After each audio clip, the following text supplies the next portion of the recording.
Good afternoon, Rosamond, and it's a pleasure to have. Good afternoon. It's a pleasure to have Rosamond Paul as our speaker for today for this webinar series. It's our endeavor in GIBS to bring quality leaders onto the platform of learning, and especially in these testing times where the belief that the survival of the fittest is here to stay. So when somebody has to be the survivor and a succeeder there, you need those special skills that are required by these times, in these times.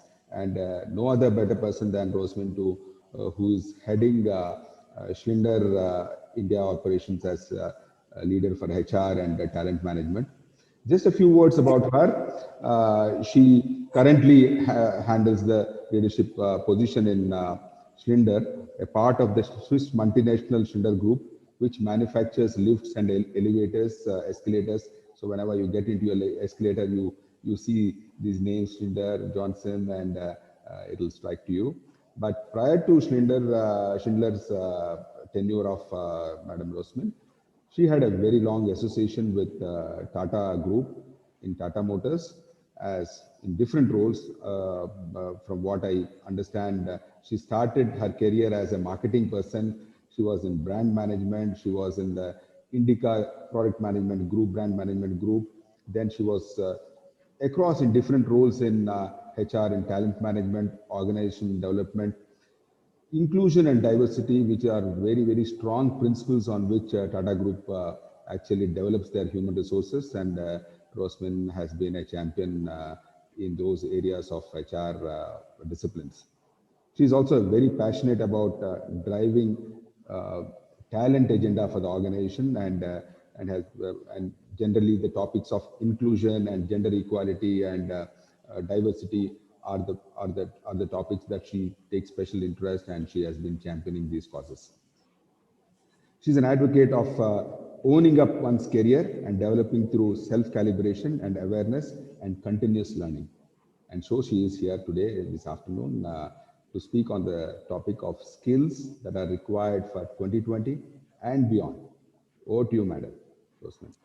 Thank you, Hari, for the warm introduction. And it has been my pleasure to know you at a personal level. And today, seeing you here at GIBS College is indeed a warm welcome for me also. So let me just share the screen. Please confirm to me if you can see my screen. And after that, I will start with the session. Screen sharing option. So it is, I think, disabled. I'm trying to share the screen. Just a minute. No problem.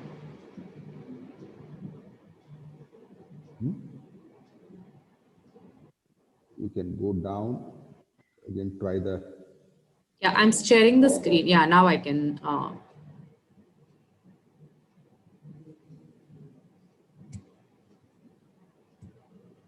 Yeah. So I'm not putting it in the presentation mode so that I can at least see something instead of speaking only to the screen. I hope you can see my screen now. Can someone confirm? Oh, perfect. Yeah, great. Just give me a moment. Yeah. So a warm welcome to this webinar and good afternoon to all the management trainees who have joined from GIBS and from other colleges today to this webinar. I think as management trainees who are on the cusp of entering the corporate life, I really want to talk to you about how do you prepare yourself to navigate the corporate world. What do you need to do to look differently at your career and position yourself as you become successful as individual contributors, driving different initiatives and further take on leadership positions? So today the agenda would be for me to show you this, the current context, the core skills that are required in 2020 and beyond as all of you step into corporates. And then how do you really apply this? How do you really imbibe yourself with these skills? And then maybe towards the end of the session, I will give time for you to do a question and answer session with me. And even in the meanwhile, if you have any questions, please feel free to put it as a text message on the chat. And then I think one of the moderators or Hari will help us with the questions, and I will take a pause to answer these these questions. I hope it's okay with all of you. Sure. Yeah. So digital transformation, people said, was years away, and we'd already started this digital transformation a few years back. But today, with COVID-19 striking us all, and the digitalization and automation efforts have rampantly increased. We all have heard about the VUCA world spoken about constantly. There are many unprecedented challenges being presented by the constantly evolving and changing world. But if you want to become a game changer, an impactful leader, what you spend your time on is important. What you focus on has to be really different in this day and in this time, so that all of you are ready to take on the corporate life. What's happening today is that companies which have had very safe and secure business models are being uprooted today. The competitive landscape has been shifting so fast that you can't even imagine or forecast. The barriers of entry are few today to set up a startup or a new business model. Reimagining the nature of competition in your industry is very important. And my dear management trainees, the competitive landscapes are in perpetual motion.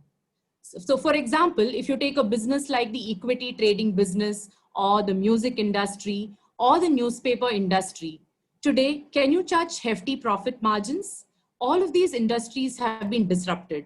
Or take the example of fleet sales. In any big city, a few years back, there were taxi fleets which were mediating between corporate clients, were earning huge profit margins. But overnight, they have been disrupted by somebody who is not even a car company, who is not even owning those car assets, but just a platform, yet providing the user experience and customer delight. And I'm talking here about Uber and Ola. So in such a scenario, I think if you ask someone, they would point out to you a laundry list of competencies that are required, core skills that are required.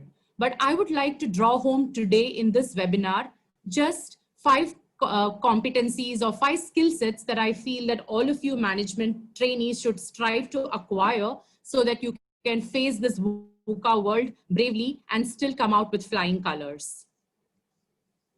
So what I will be talking to you about are these 5 skills, which I categorize into 3+2. The first 3 are those drivers which will help you succeed in business, and the other 2 are those enabling drivers that will help your personality to work effectively, to be able to do these 3 at your work. Yeah. So what is really outside in perspectives and systems thinking? So ability to take a holistic approach to organizations is a critical skill set. In fact, a crucial attribute to winning leaders. Every day, our world becomes a bit more interconnected and a bit more complex. Therefore, there's an augmented need for us to understand how systems fit together and how we as individuals fit into them.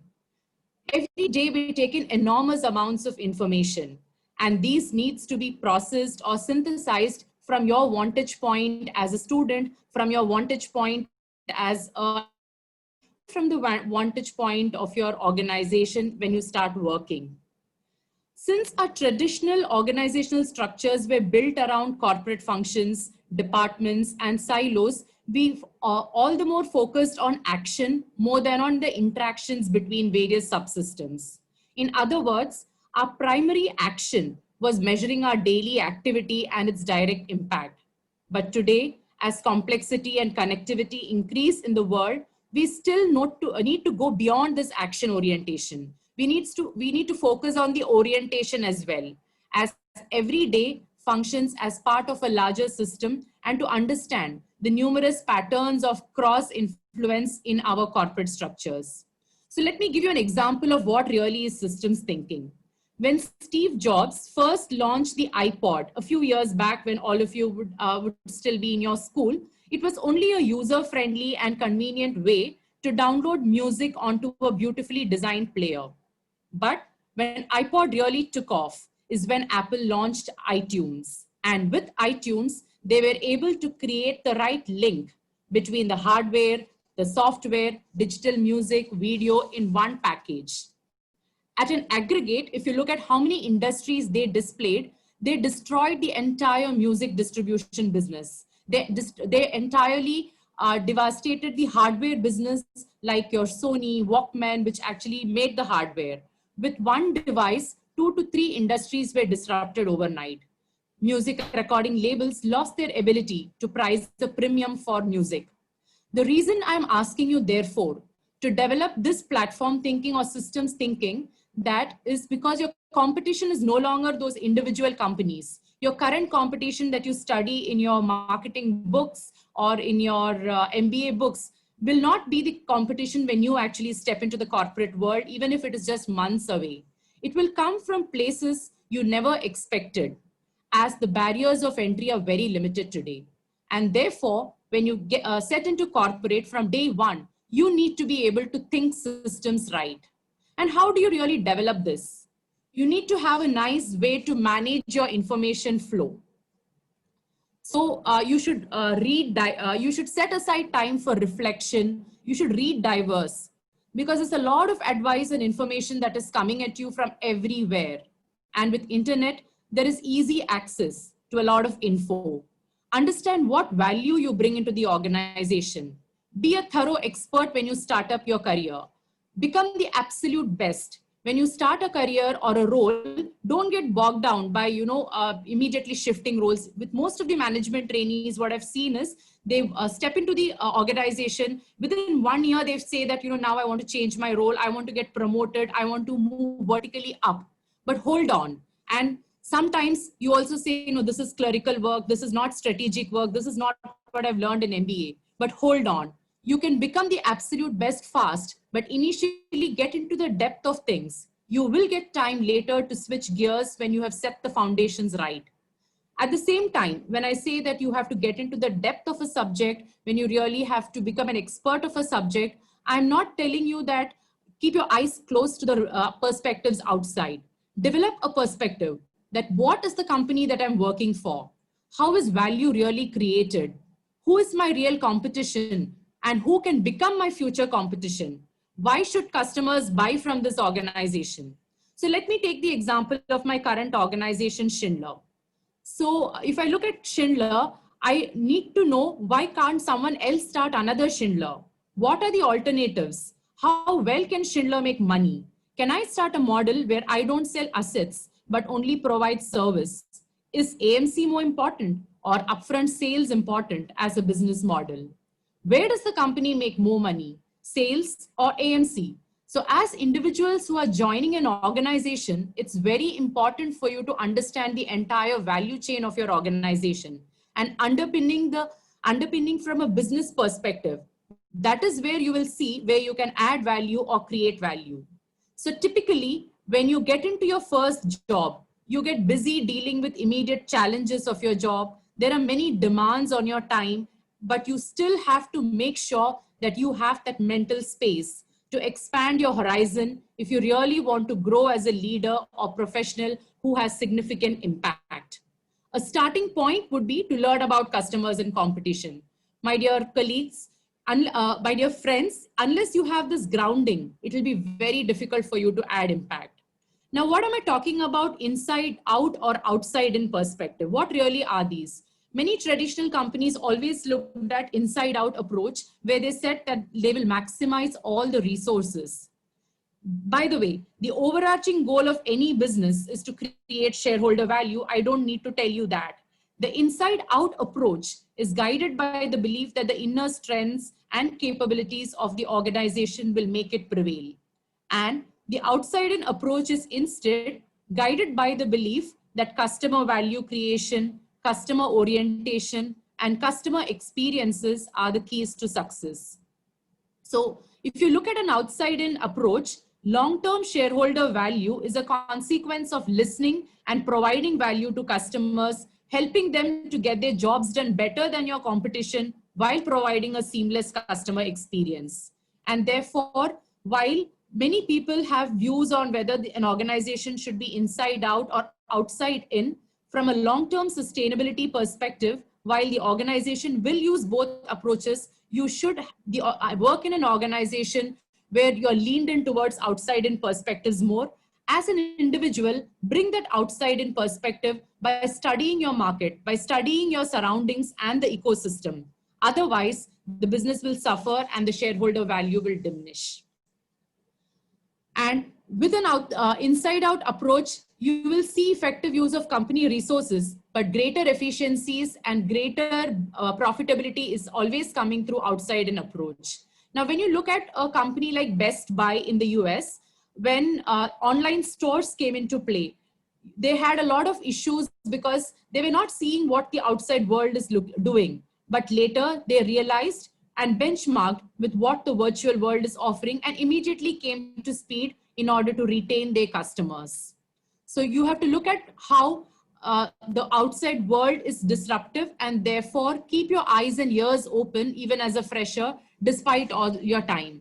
So in order to develop this skill, my advice to all of you would be seek continuous feedback from stakeholders, set aside time for reflection, however busy you are. Even now, when you are studying, you may be quite busy with various subjects, various projects, assignments, but do you really set aside time for reflection as to you learned something, how is this applied? What could be the implications? Look at breadth, but focus on depth. So these are things that you need to do for systems thinking, and don't be myopic in your views. And if you really practice this, platform thinking or systems thinking will become a part of your life. And that's really a core competency that all of you need to have in today's world. Yeah. Let me now take you to the second competency. Now, suppose you develop systems thinking and bring in outside perspective, then you're able to come up with new big ideas. The positive outcome of systems thinking or platforms thinking is that you bring in new ideas, you bring in new, and that will definitely give you a seat at the table. You will get visibility in the organization. Maybe you will even get opportunities early in your career to spearhead projects or initiatives where they are trying new things. But what will keep you relevant and thriving in the organization is not ideation. What will keep you relevant and thriving in the organization post you come up with your ideas is your ability to execute and crystallize these ideas. And that's a process in itself. People say that there are many ideas, but why do you think if strategies are good, if plans are good, why is the performance so poor? When you have an idea, remember it's a good starting point. But what happens is that these perspectives have to get reshaped and they have to get amalgamated into the organization. So example, you have a radical idea to create a new market for your business, or maybe you want to monetize a product, but your idea in its raw form is not the final plan that gets executed. What happens is that as a fresher, you are not privy to various aspects in the organization. You need to be someone who can weave the path so that this idea can be converted to plans that is viable to success. You need to work with peers. You need to work with different stakeholders across marketing, finance, and factor their perspectives and improve it and make it practically implementable. Why do a lot of ideas fail? They fail because they are not practically viable. And the founder is sometimes so fixated to the idea that they're not able to evolve that idea to a reality in the organization. So don't make that a handicap. Please keep in mind, you must be willing to reshape around the fringes to allow you to make the most of the idea. When you think about execution, at the pilot stage itself, you need to start thinking. So how are you going to scale up your idea? What are your challenges? What capabilities you require? What resources you require? You also need to step back at times. Even though you're the founder of the idea, step back and play the devil's advocate to predict issues that can crop up. And after you create an operation plan to execute it, set goals, set priorities, set timelines.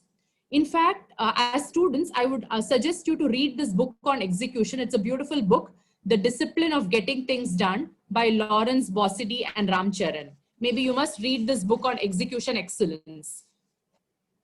And as a manager of a team and as a people manager, I think I place a lot of premium on execution and execution to achieve your individual goals and objectives. I'm happy to have self-starters in my team and not people with whom I have to follow up, not people with whom I have to always remind for getting things done, or instruct them to convert what their actual plans into action.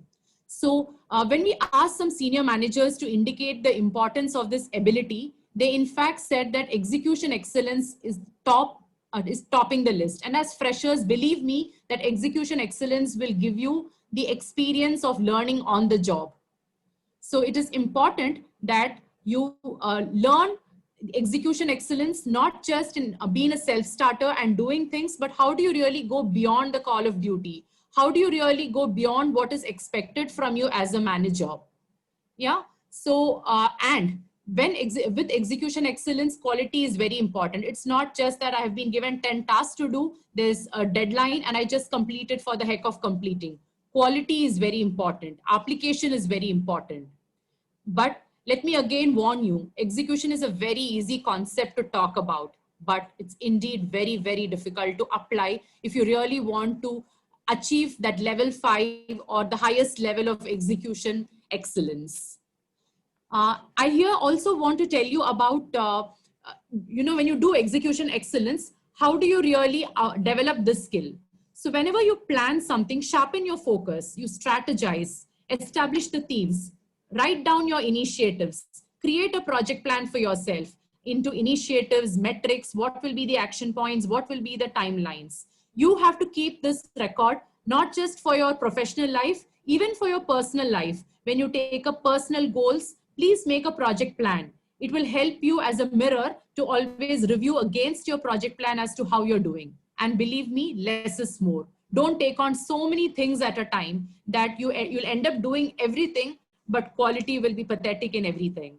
And build your competence. As you work on building your competence, year one, when you're still learning about the organization, you may just move the needle a little. But as you build your competence, you will be able to deliver the best. From a time management principle, I'm telling you this because today at all corporates, all of us executives struggle with time management. So I would like you to look at the Pareto principles. So spend your time, spend your 80% of time on those things that create more value and impact to the organization, and focus less on those things which only move the needle by 20%. And I here want to also show you a video which will talk you about a great principle of time management, which one of the ex-presidents of US, Eisenhower, has taught the corporate world. I really want to play the video, and in case you're not able to hear the video, please let me know.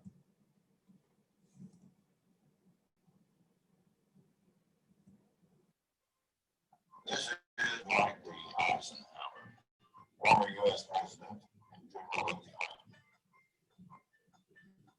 I had to make a lot of decisions in my life.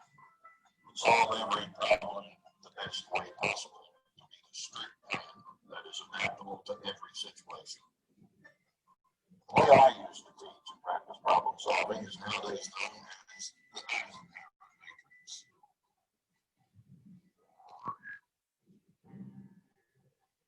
What is important is seldom urgent, and what is urgent is seldom important. I always ask myself these two questions. Is the task important, and is the task urgent? When you combine your answers, the result can be divided into 4 categories.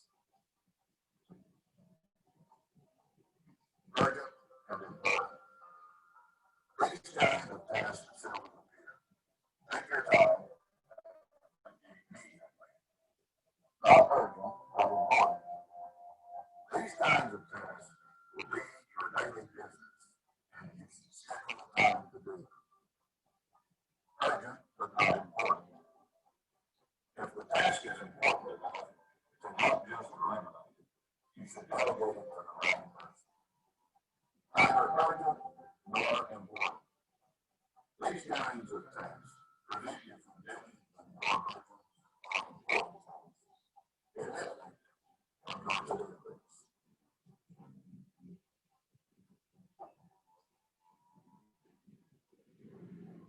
I recently talked to my grandson, who successfully runs a company with general manager. He said, believe it or not, we still use the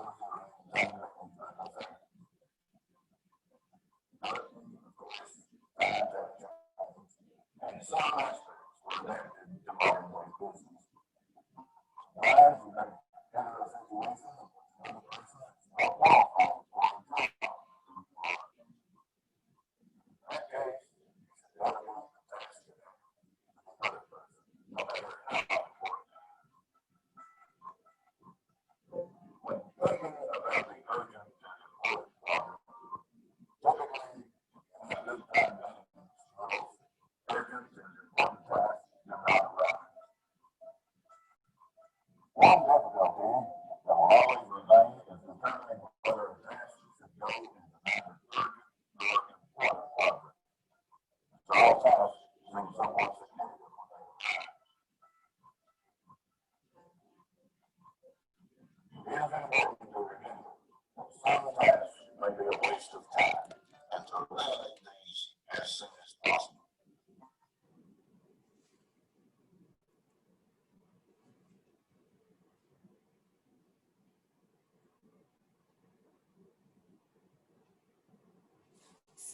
So before I move to the next slide, I take a pause here, and because I see some participants have raised their hands, so if there are any questions, I will be happy to address them before we proceed. Yeah, maybe I'll help you see some questions, Rosman ma'am. First thing is there's Vaibhav Swami who's asking you, ma'am, what is execution excellence? Yeah. So what is execution excellence is when you actually, like a self-starter, take your tasks on your own, understand and plan for everything. So execution excellence has different levels. If you're only taking up tasks and doing the task just because you were given those tasks, it is level 1. But if you go to the zenith of the execution excellence competency, that is when you actually forecast what can go wrong in my task and plan well for even contingency planning, and then do your task in time, in quality, and that's when execution excellence reaches its zenith. But it is always important to also have your plan be ready, because if people say that I was planning everything for execution excellence, but then because something happened, and I didn't have a plan B, then you have not really learned the art of execution excellence. Great.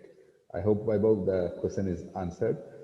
Maybe very related question also is there, maybe from Sanjay Reddy, who says, ma'am, good afternoon. If I am manager of a company, there is some problem. I want to plan something, but I have very less time. In this situation, I have many ideas, but if I step back and do monster view, it takes more time. What can I do and how can I execute? Again, question on execution probably. Okay. So today, when you in today's era, you actually have many situations where you actually are faced with problems, and then you don't have really time to think and plan.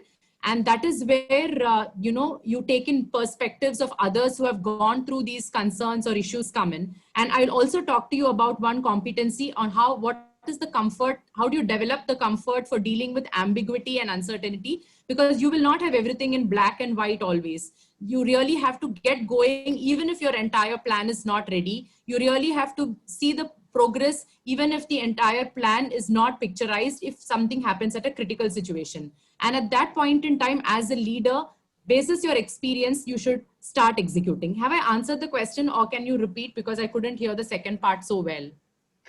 I think basically that the time management being a challenge. Okay, so when you looked at the time management video that I showed you, if you have really planned well, and if your time management skills are really good, there will not be many tasks that fall in that quadrant of urgent and important, because you would have already fixed time for it, you would have already scheduled time for it, and therefore the number of tasks that fall in that quadrant will automatically reduce. But many a times what happens is there are so many activities that you're pursuing that we don't know when to dump things which are not urgent and not important. We are sometimes busy doing things which are not urgent and which are not important, and we end up getting very less time for doing important tasks. We push it to the extent that they become suddenly urgent and important. So you must prevent your important tasks from even going into that category of urgent and important. Great. I think there are one or two questions asking who are the authors of that book, Excellence. So Execution Excellence is Lawrence Bosodi and Ram Charan. Okay, Ramcharan's, yeah. Okay, Roshan. Oh, It's the 5 disciplines of execution. Yeah. please. Okay. Yeah, you can proceed. Yeah. Yeah, I will. So now that you have learned about how do you really develop a systems thinking, how do you look at a holistic picture, not really at just your role, not really just at your task, but look at the entire organization, or even if you're doing anything at a personal level, don't have a myopic view, look at the overarching ecosystem. And secondly, when you know now how to crystallize what you strategize, your ideas into steps of execution and really go about execution to achieve the execution excellence. Another important competency that is required is being a social architect. So I read a lot of books on Ramcharan. He is one management guru that I follow, and he's written a lot even in the HR parlance. So Ramcharan often calls it be a social architect. Today, as we are going through more and more digitalization and automation, people's skills are going to be more premium. Many people think that just because automation and digitalization is happening so rampantly, people are not required. But on the contrary, people's skills are going to become more premium. You have to be someone who can sit at the intersection of the organization and integrate several perspectives and interests of different people. One second, let me just change the slide. Yeah. So this is what I want to say as an important competency, the social architect. So take an example. When you're doing a classroom project, I'm sure all of you get together as 3 or 4 team members and work on a project collaboratively. When people disagree and when people have divergent perspective, unless everyone feels that they have been heard and participate in the process to come to a common conclusion, what happens to those individuals is that they will still remain with their opinion. They will never accept the idea. They will never have a buy-in. So it's important to have that debate and build synergy and consensus creation within a team. So this is more important on the human aspect, and the process handling with dialogue. This is more important than the actual outcome that you come up with as a team. Only when you accommodate diverse perspectives, you will have everybody's buy-in, and then the decision is taken as a collective decision. So as a social architect, you may not always have the formal authority or power. And I'm sure all of you, when you join corporate world, even if you're going to start your own startup and be an entrepreneur, you may not have formal authority and power over everyone. But remember, you need to learn the skill of playing the critical role of a facilitator who will build bridges, connect ideas to make the final idea better than what each individual has come up with. So the role of a social architect as defined by Ramcharan is to be a people's person. You need to be able to work with diverse set of people, and innovation and impact are no longer a solo person's job. Even take the example of the recent prizes that have been won in science. Nobel Prizes today are never won by an individual, but it is by a group of researchers or by an institute that Nobel Prizes are won. One person cannot reshape history. The world is driven by innovation and driven through collaboration alone. And therefore, collaboration and synergy become very important as an individual. So that becomes one of an important competency under the umbrella of social architect. The second thing is, how do you really influence without authority and without positional power? The third thing is your personal branding. So many people say that personal branding is required only for leaders. But remember, every day is a performance review for you. Every day, what you speak, how you share your ideas, how do you intersect with people, how do you connect with people, someone or the other is always watching you. So it's important that you work on your personal branding. How you get your work done, how you deliver will make your personal brand from day one. Remember, you should have your USP. Like any product has a unique selling proposition, you must have your tagline, you must have your personal branding or trademark that people know you with. The next important thing under the social architect is networking. Today, most people have networks in their existing realms, but are you looking at networking for future? That's the key. And then if you look at the picture on the slide, I have shown 2 types of networking. So for example, I know Mr. Hari Prakash, and I know a student at GIBS. Now that student and Mr. Hari Prakash know each other, which is a kind of network that I've presented in the second part of the diagram, where they're all closed networks, where the networks are know each other too, and therefore they're closed networks. Now, when you look at the left-hand side, these are all open networks. So I know Mr. Hari Prakash, who is a part of GIBS. I know another person who is working in a different corporate in Bangalore, and both of them don't know each other. So the width of my network only increases. Yeah. So it is important that when you do networking, your networking has to be open and wide and deep also. I will talk to you when I talk to you about the skills of how do you develop those networking skills. So in being a social architect, a recent study by McKinsey found that 50% of a company's intellectual capital is the relational asset, and 75% of individual capital is their relationships. And leaders with the right kind of networks are likely to be high performers. And a study by CCL said, an individual with effective network always gets to learn new information early. They are likely to be in organizations' top 20% performers. They tend to be promoted more easily, and people may say that they get promoted because of their connections. So it's not because of their connections, or it's not because they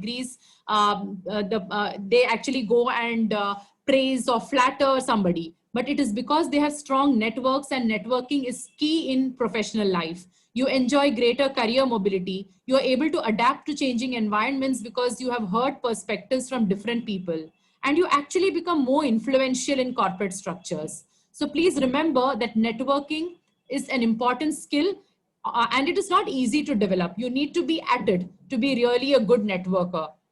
What I would say as a learning for all of you, or as an application that all of you should do, is that when you are looking at networking, do intentional networking. So when you go and meet somebody, go and offer your help also to somebody. It's not about, so look at these quotes that I just put up. People think that in networking, you only look at one-sided benefits. Not really. When you're looking at networking, have that altruistic approach where you don't think that this is something that I'm going to gain out of this relationship, but this is something that you're going to give to that relationship. So if you really create networks with the only intention of getting something, you are not going to succeed. You have to invest in those networks. And suppose you know somebody, and you don't contact the person for 8 months, you don't contact that person for 1 year, that's not going to help you. Then that network is very, very weak. So networks have to be deeply connected, or otherwise tomorrow, if you need some help from that network, you yourselves will hesitate to reach out to your network. Yeah. So it's important to do an intentional networking, improve your listening skills. So unless you really improve your listening skills, you can't do networking, and then work on influencing. Now, this is a diagram I really want to take your focus on. So when you network, suppose I network with only people who are similar to me, or people, if I'm in marketing, I network with only people in marketing. That's also not going to help you. That'll again be a closed network. So look at vertically within wherever you're going. If you are a MBA student, you network with your alums and lot of other students who are in different sectors, but you're still in that same vertical of MBA students. Now, how do you really make it horizontal? How do you meet with people across other sectors? How do you interact with people at a horizontal level? So if you're a marketing professional, how do you network with an HR professional? How do you network with a finance professional? How do you network with your stakeholders? It could be your customers, it could be your suppliers and vendors with whom you have no dealings to do, but you still reach out to them only with the sheer purpose of networking. And demographic, don't limit yourself to areas that you come from or areas where you're working. Can you go across diverse groups? Can you break the boundaries of gender, ethnicity, and nationality also if possible? And today in virtual world, breaking across these barriers is also easy than earlier. So therefore, breaking across all these barriers, if you can make your networking deep, open, and wide, it will really help you succeed. So any questions at this stage? Let me take a pause again in case there are any questions. Yeah, I can see 1 or 2 questions. Of course, I think one question talks about unplanned situations and problems that just crop up. How do we deal with it when it comes to probably on execution again? The other question also again probably related to do when you're thinking of on tasks that are there on hand, overthinking and not actually getting into it, doing the job. So these are probably execution. I got the first question. I didn't get the second question. Probably we are overthinking about the task and not getting into doing the job. Okay. So if you are only core thinking, right? Yeah. Overthinking. Can you spell it out? Overthinking. Okay. Okay. Yeah. Okay. So I don't think that when you get into your professional life, you're getting time to do an overthinking in any case, because when you have a lot of concerns, lot of issues, lot of problems that you're regularly solving, so you must spare time to do the optimum amount of thinking to understand what are the pros and what are the cons and what are the implications. It is important to do thinking, because once you start the executing and when failure starts, then it is very difficult to again go back to the drawing board. And therefore you must do proper thinking, take diverse perspectives before you chalk out that plan. But once you make that plan, stick to it, execute it, and you find it's not that just because I've made a plan and I started executing it, whatever happens around the ecosystem, I'm still going to run with that execution plan. Not really. When you see any headwinds of failure, when you see any headwinds of doubt, or if you see that something is going to go wrong, immediately take stock, reprioritize, rethink what is going to happen now. With this changed circumstances, will my plan still succeed, or should I look at new factors and new perspectives that can affect my decision or my plan? And you can change. So we live today in the VUCA world, which is what I'm going to talk about next. So there's nothing that is certain. You have to keep changing. You have to be flexible to change your ideas on the go. Otherwise, how iPod could actually disrupt overnight many industries, your industry or your thought process can also get disrupted. And therefore you have to be always open and vigilant to the world outside. And that's where the first competency that I spoke to you about, your outside in perspective, has to be definitely strong. Great. Yeah. And therefore I would say that it's not about overthinking, but about thinking right, thinking holistically, looking at all perspectives and then executing, if that answers your question. Otherwise, you can still chat. Yeah. So now we've learned about 3 skills. One is systems thinking. Second is how do you really once you get your big ideas, how do you go about your execution, ensuring that the execution is at an excellent level. And the third one is how do you really work on your interpersonal effectiveness, or if I may call it as social architect, because that is important to drive your actions and ideas into practical reality, because you are not a solo worker. You are working in a system. You have to take everybody else along, and in collaboration and synergy, there is innovation. Now, while I talked about these 3, which are more from the perspective, I like to talk about 2 competencies which you as an individual have to work on to be enabling the other things to succeed. Yeah. So now I'll talk to you about dealing with ambiguity and uncertainty. So traditionally, when we talk about leadership, it was a very predictable environment. So even all your when you study your books, all had a traditional kind of working. And I'm sure your business school gives you a lot of case studies on what is currently happening and how businesses are turning around, how businesses have failed. And but if you look at traditional environment, it was a very predictable environment. But today what's coming at you is not a predictable environment. So I'm sure when the hotel chains like Marriott and Four Seasons, they would have never predicted Airbnb to come and hit at them. They would have never even dreamt that a new platform like Airbnb will come. So what is important for you as individuals is to not live in that world where you require stability, where you require a lot of certainty. So if you were a normal leader who was not really worried about what is happening around, then your business would immediately, die. So if you look at the Kodak films, once upon a time, I don't even know if all of you have used it, but when I was a kid, we had cameras which had films. So at that point in time, actually Kodak was the first company that developed the digital technology. But for some reason, they felt that it was too early for the world and they never worked on it. But when the other companies came up with digitalization, then Kodak lost its business. So that is what will happen to businesses if you sit on ideas. You don't think about when is the right time to bring in that bring and launch those new ideas. So you have to always look at the world. Although the world is a VUCA world, don't believe in stability and certainty. So as humans as we are, all of us are wired to love stability, to love certainty. We all want to know what our future holds for us. We all want to know, so after my MBA, where am I going to go? What is the career path that I'm going to take? You all want to be so certain, but life is not so certain. And therefore, you must have the ability to actually be ready to face the world, to embrace uncertainty and still be a change agent.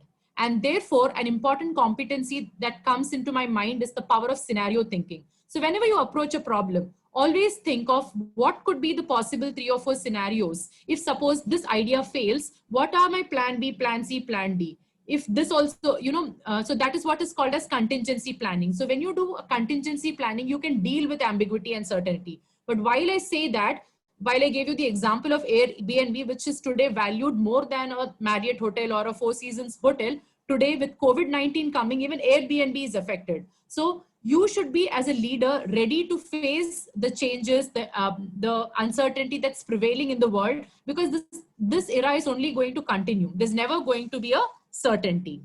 So either you can continue to exist and fail, or you have to disrupt and bring in new ways. So as a leader, don't seek certainty. Nothing in life is definitive. Remember that. Nothing in life, either in your personal life or professional life, is definitive.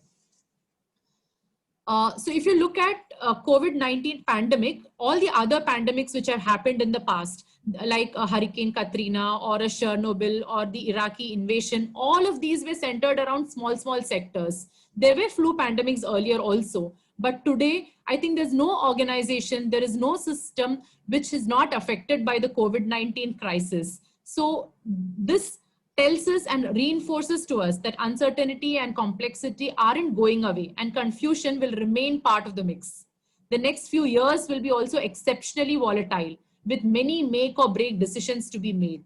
So that's why as professionals, it's important for you. So if you are a marketing professional, don't think that your career is only marketing.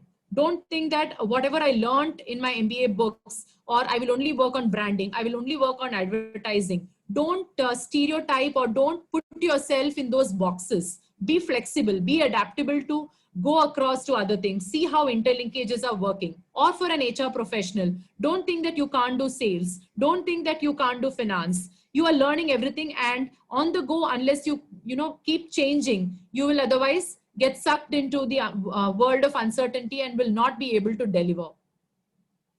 So there's a nice definition that Bob Johansson has given. While we all know VUCA as volatility, uncertainty, complexity, and ambiguity, which is like the fragile holder, look at the agile holder that he has defined. He says that V stands not for volatility, but for vision. How do you really create that vision?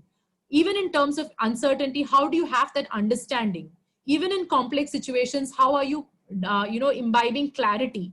And despite all the ambiguity that is around you, how agile are you? How are you using agility to navigate through all the situations and still come out as successful? So it's important for you as a professional also not to be having rigid or fixed mindsets. Be open as much as you can. Only then you will be able to embrace uncertainty. So as individuals, while you're students, I would tell you, if you have to develop the skill, it is again, all these skills are easier said than done when you're really practicing. Take risks, do some small experiments. Even if you do not know something, work on tasks where there is ambiguity. And only when you meet failure in those small experiments, when you start taking risks early in your career, will you get that confidence that whatever happens, you can face it. If in fact, when I run a high potential program, in my past organization and in this organization, we specifically, what we do is that we place these students in roles which they are uncomfortable, because it's only when they fail and they face those uncomfortable situations can they really be ready or will be brave enough to face any situation, whatever comes to them.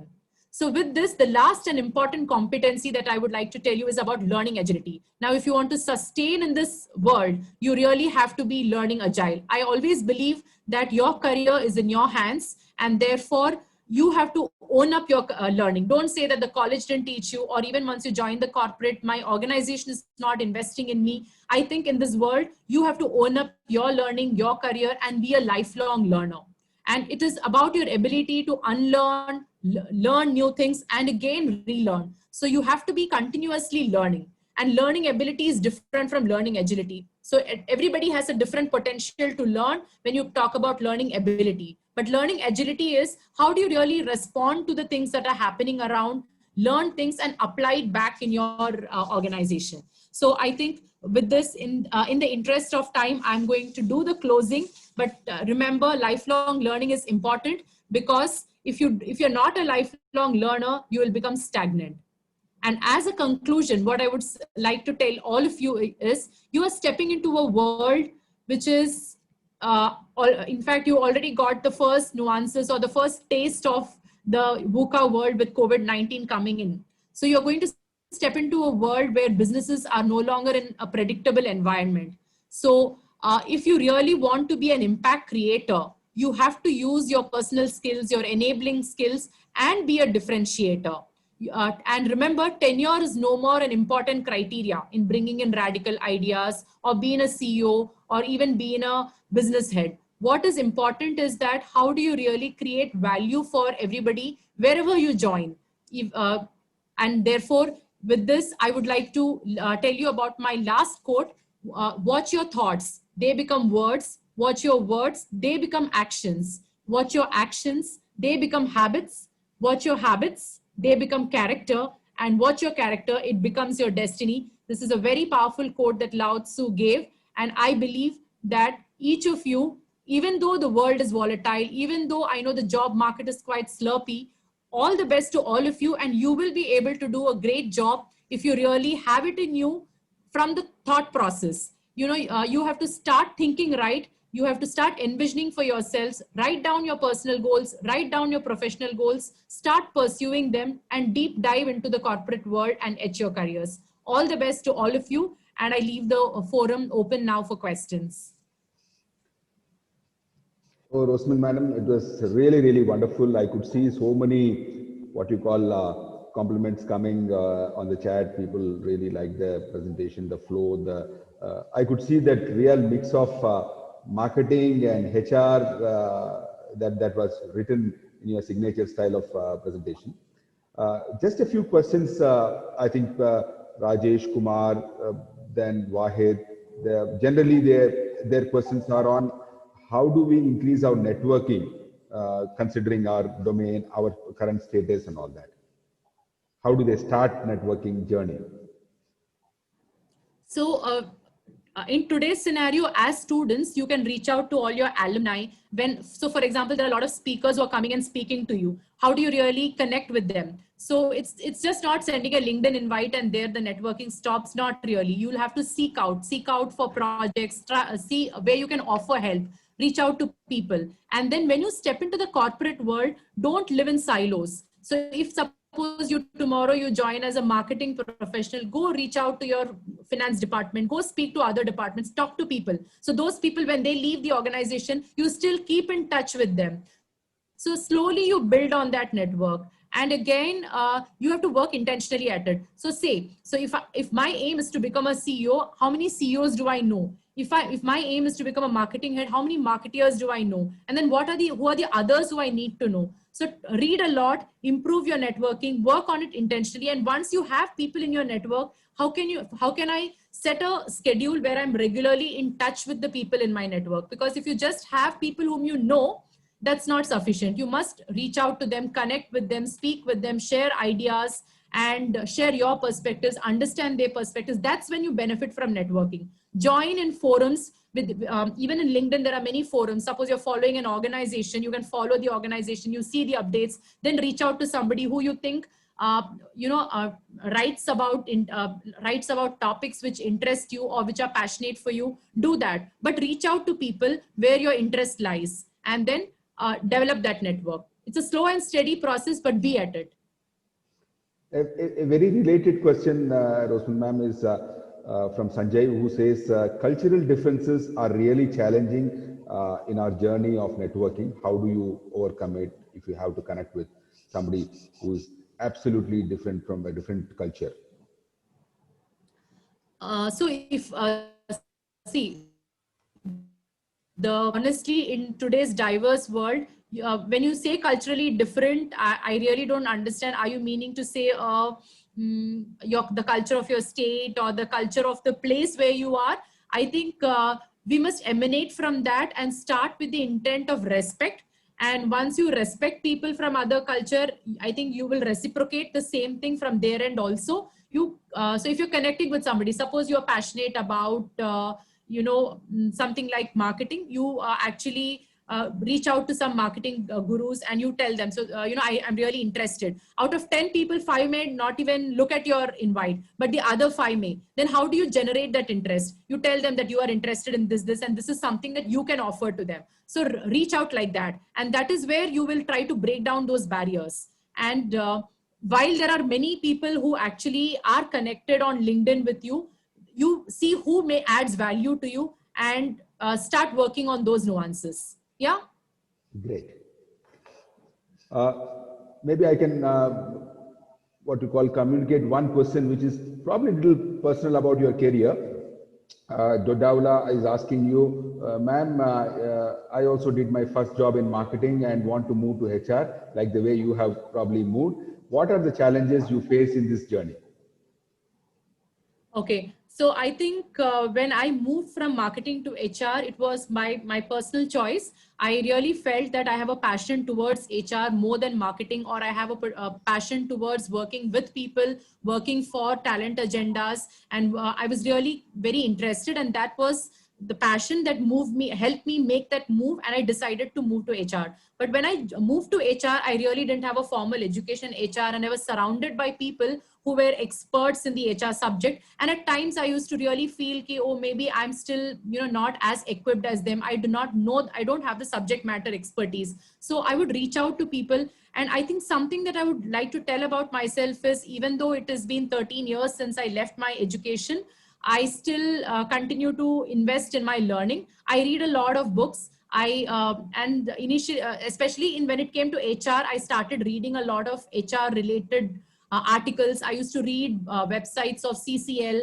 where you have a lot of HR related stuff, and see what is the current trends. I think you need to, it was only to build that skill gap for me. So once I developed that competence, and then I worked in verticals. So when I joined as an EA, where I had the breadth of knowledge, but I really didn't have the depth of knowledge. But once I got into a vertical, I really worked on improving my concept knowledge first in that vertical, then applying it back. And that's how it helped me. So if you look at my career, when I started off in the HR career, not really in the marketing career, but when I moved into HR career, since your question is related to that, my first year was to get a hang of everything that's happening in HR. Second, getting into one vertical where I spent 2 full years in understanding and in fact delivering value to the business there.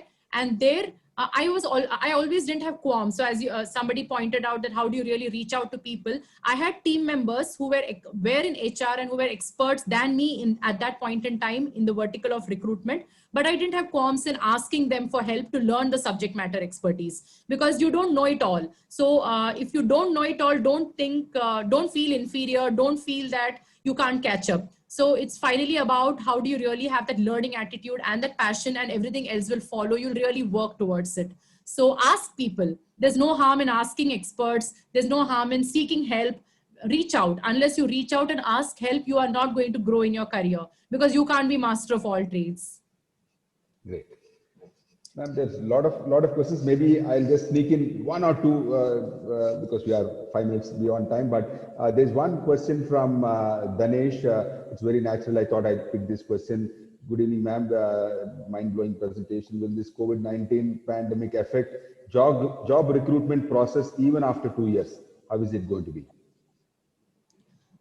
Okay, so with the pandemic coming, I know there is a lot of hush on the entire recruitment process, but even now things are picking up. There's a lot of hope because at entry level, jobs are still there. It's only about which organization. So maybe some of the manufacturing companies are not hiring, but companies like Amazon are hiring. There are a lot of companies which are hiring also. There are some companies which are not hiring, but there's a new spectrum of jobs that are opening up. So I think you must not worry about so many years. As long as you're updating yourself with relevant skills, as long as you are presenting yourself as confident when you are really getting interviewed, you will get a job. And as freshers, I would say that organizations don't really look for at this stage a subject matter expertise. What we look for when we hire an individual is what is the attitude that the person is carrying? Is the person adaptable and flexible to adapt to our culture in the organization? Does the person have the learning agility to learn quickly and start working and executing? And importantly, as I spoke to you, the execution excellence. So if you have these qualities in you and you're able to add value, I think you will get jobs and you will not really have issues. The market is slow, but be ready to take up anything. Don't really wait for your dream job. Don't really wait for the best offer to come by. Don't go by salaries. Go by what role you want to get into, any role, because over a period of 2 to 3 years, all these things will move away and compensation and everything will come at par your skill and ability as you grow through your career. So don't get upset by your initial start because the environment is it's not very conducive at this point in time. Great. So I think role over compensation, I would say that. Yeah, I think very related. Maybe one more question is Raghavendra is asking, what is one important skill required during post-COVID and how to develop quickly? So I think one important skill, if I had to talk about all the skills and tell you what really is very important, is your learning agility. Rest, I'm assuming that because you're students who have studied, you would have the tendency to work on execution. You would also have a holistic view because you have been taught how do you really develop systems thinking, how do you really look at everything. So for me, learning agility and your attitude is again a personal trait, but your learning agility is what is important. If you're able to learn, no matter which industry you are in, no matter what role you are in, what sector you are in, you'll be able to do well. So I think you have to be a learner, keep abreast your skills and be relevant each day. Great. Madam, Rosman, it was indeed a pleasure to host you as our speaker for today. And there's so many adulations and compliments that are just pouring in. And we are proud to have you here. And it was extremely useful session in the context of the situation that students and young so simply told things like execution or things like agility. These are the real requirements for the people who are going to take up jobs in their near future, and they are into management education. And thank you very much on behalf of GIBS for being with us today on the Saturday afternoon and enlightening all our participants in this webinar. Thank you so much. And for all Thank you so much, Hari, because I think it was my pleasure to be a part of this webinar, and thank you for giving me this opportunity because it's always good. I really wish I could interact with the students in person rather than doing this virtually, and I could have them answer their questions directly. It would have been better, but yes, I think we made best out of the situation, and thank you so much for giving me this platform and opportunity. And we'll definitely find a way when things open up, we'll have you at our premises in Bangalore for sure. Definitely. Thank you so much. Bangalore is always close to my